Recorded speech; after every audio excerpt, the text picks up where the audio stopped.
شروع اللہ کے نام سے جو بڑا مہربان اور نہایت رحم کرنے والا ہے۔ دوستو، صبح ہوئی تو ابو جہل ویسے ہی ایک پتھر لے کر رسول اللہ صلی اللہ علیہ وسلم کے انتظار میں بیٹھ گیا۔ رسول اللہ صلی اللہ علیہ وسلم حسب دستور تشریف لائے اور کھڑے ہو کر نماز پڑھنے لگے۔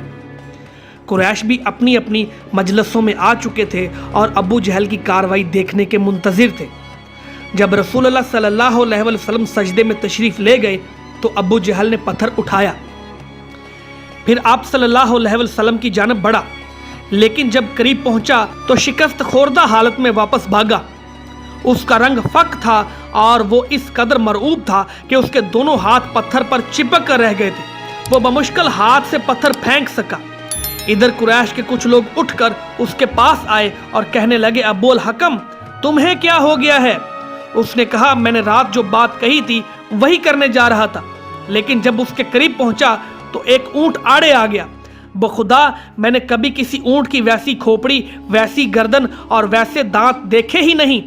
وہ مجھے کھا جانا چاہتا تھا۔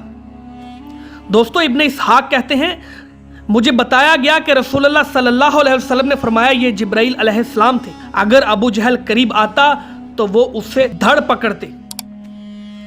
اس کے بعد ابو جہل نے رسول اللہ صلی اللہ علیہ وسلم کے خلاف ایک ایسی حرکت کی جو حضرت حمزہ رضی اللہ تعالیٰ عنہ کے اسلام لانے کا سبب بن گئی، جس کی تفصیل کا ذکر ہم آگے کر رہے ہیں۔ دوستو، جہاں تک قریش کے دوسرے بدماشوں کا تعلق ہے تو ان کے دلوں میں بھی نبی صلی اللہ علیہ وسلم کے خاتمے کا خیال برابر پک رہا تھا۔ چنانچہ حضرت عبداللہ بن عمر بن عاص سے ابن اسحاق نے ان کا یہ بیان نقل کیا ہے کہ ایک بار مشرکین حتیم میں جمع تھے، میں بھی موجود تھا۔ مشرکین نے رسول اللہ صلی اللہ علیہ وسلم کا ذکر چھیڑا اور کہنے لگے، اس شخص کے معاملے میں ہم نے جیسا صبر کیا ہے اس کی مثال نہیں۔ در حقیقت ہم نے اس معاملے میں بہت ہی بڑی بات پر صبر کیا ہے۔ یہ گفتگو چل رہی تھی کہ رسول اللہ صلی اللہ علیہ وسلم نمودار ہو گئے۔ آپ صلی اللہ علیہ وسلم نے تشریف لا کر پہلے حجر اسود کو چوما، پھر طواف کرتے ہوئے مشرکین کے پاس سے گزرے۔ انہوں نے کچھ کہہ کر تانا زنی کی، جس کا اثر میں نے آپ صلی اللہ علیہ وسلم کے چہرے پر دیکھا۔ اس کے بعد جب دوبارہ آپ صلی اللہ علیہ وسلم کا گزر ہوا تو مشرکین نے پھر اسی طرح کی لان تان کی۔ میں نے اس کا بھی اثر آپ صلی اللہ علیہ وسلم کے چہرے پر دیکھا۔ اس کے بعد آپ تیسری بار گزرے تو مشرکین نے پھر آپ صلی اللہ علیہ وسلم پر لان تان کی۔ اب کی بار آپ صلی اللہ علیہ وسلم ٹھہر گئے اور فرمایا، قریش کے لوگوں، سن رہے ہو؟ اس ذات کی قسم جس کے ہاتھ میں میری جان ہے، میں تمہارے پاس تمہارے قتل و ذبح کا حکم لے کر آیا ہوں۔ دوستو، آپ صلی اللہ علیہ وسلم کے اس ارشاد نے لوگوں کو پکڑ لیا۔ ان پر ایسا سکتہ طاری ہوا گویا ہر آدمی کے سر پر چڑیا ہے۔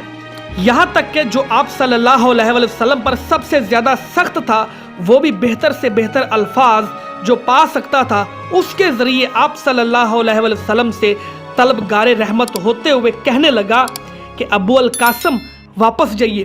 خدا کی قسم آپ صلی اللہ علیہ وسلم کبھی بھی نادان نہ تھے۔ دوستو، دوسرے دن قریش پھر اسی طرح جمع ہو کر آپ صلی اللہ علیہ وسلم کا ذکر کر رہے تھے کہ آپ صلی اللہ علیہ وسلم نمودار ہوئے۔ دیکھتے ہی سب یکجان ہو کر ایک آدمی کی طرح آپ صلی اللہ علیہ وسلم پر پل پڑے اور آپ صلی اللہ علیہ وسلم کو گھیر لیا۔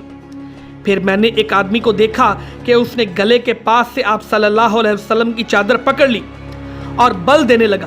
ابو بکر رضی اللہ تعالیٰ عنہ آپ صلی اللہ علیہ وسلم کے بچاؤ میں لگ گئے۔ وہ روتے جاتے تھے اور کہتے جاتے تھے کہ کیا تم لوگ ایک آدمی کو اس لیے قتل کر رہے ہو کہ وہ کہتا ہے کہ میرا رب اللہ ہے؟ اس کے بعد وہ لوگ آپ صلی اللہ علیہ وسلم کو چھوڑ کر پلٹ گئے۔ دوستو، عبداللہ بن عمر بن عاص کہتے ہیں کہ یہ سب سے سخت ترین ایذا رسانی تھی جو میں نے قریش کو کبھی کرتے ہوئے دیکھی تھی۔ دوستو، صحیح بخاری میں حضرت عروہ بن زبیر رضی اللہ تعالیٰ عنہ سے ان کا بیان مروی ہے کہ میں نے عبداللہ بن عمر بن عاص رضی اللہ تعالیٰ عنہما سے سوال کیا کہ مشرکین نے نبی صلی اللہ علیہ وسلم کے ساتھ جو سب سے سخت ترین بدسلوکی کی تھی، آپ مجھے اس کی تفصیل بتائیے۔